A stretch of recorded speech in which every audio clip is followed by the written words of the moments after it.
Café Game Day, 7e édition pour la Maison Jacques Prévert. L'année dernière, on a accueilli 300 personnes, on en attend plus encore aujourd'hui. Alors la Maison Jacques Prévert, depuis de nombreuses années, développe cet outil-là. Un outil d'une grande journée où permet à tout le monde d'utiliser différents types de jeux vidéo. La maison se transforme en espace géante de vidéos ludiques où tout au long de la journée, les familles, les jeunes, les moins jeunes viennent découvrir des jeux, pratiquer ensemble, vivre ensemble des moments ludiques avec des jeux indépendants, avec des jeux collaboratifs, avec des anciens comme des arcades ou voire des flippers.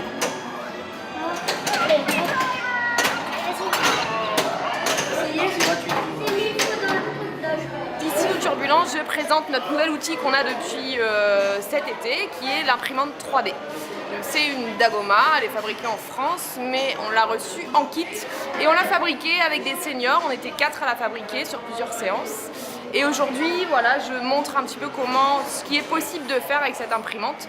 Donc là, on est sur des prénoms, on est sur des choses assez rapides, on va dire, pour pouvoir que tout le monde soit heureux, entre guillemets, de repartir avec un petit souvenir.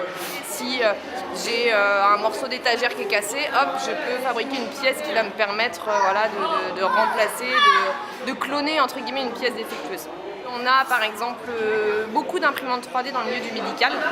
On a sur des prothèses, on a sur voilà, des aides, alors je ne sais pas le nom exact, mais pour des personnes pour reconstituer un os par exemple, on fait une maille, entre guillemets, un maillage avec une imprimante 3D.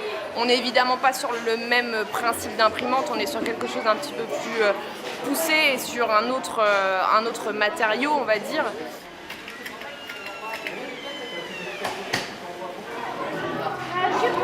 Vas-y. Il y en a un prêt. C'est bon, on en a fait 2. Vas-y, je t'ai coupé 2.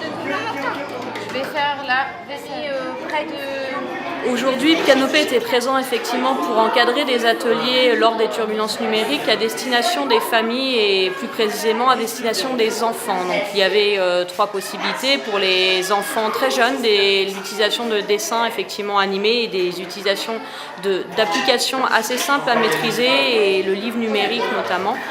Sur les enfants un peu plus âgés, du stop motion et sur les publics adolescents, l'utilisation de médiasphères autour des réseaux sociaux.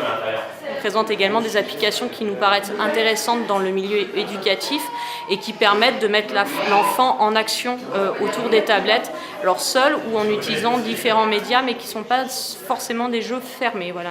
L'important, c'est d'utiliser effectivement des applications ouvertes qui permettent de laisser cours à l'imagination de l'enfant. Le principe est assez simple, on a une tablette qui prend des photos, donc le but c'est de faire un petit film animé.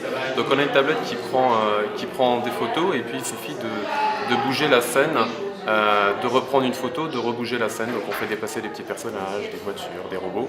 Et donc on va prendre une petite photo à chaque mouvement.